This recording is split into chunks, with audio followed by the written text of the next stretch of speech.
سر به رضوان و طوبی، به وحی الهی، به قرآن جاری، به تورات موسی و انجیل عیسی.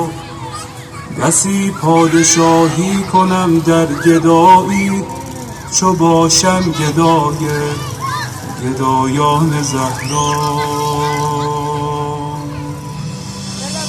چه شبها که زهرا دعا کرده تا ما همه شیعه گردیم و بیتاب مولا.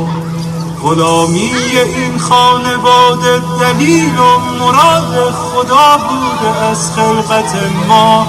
مسیرت مشخص، امیرت مشخص، مکن دل ای دل، بزن دل به دریا. که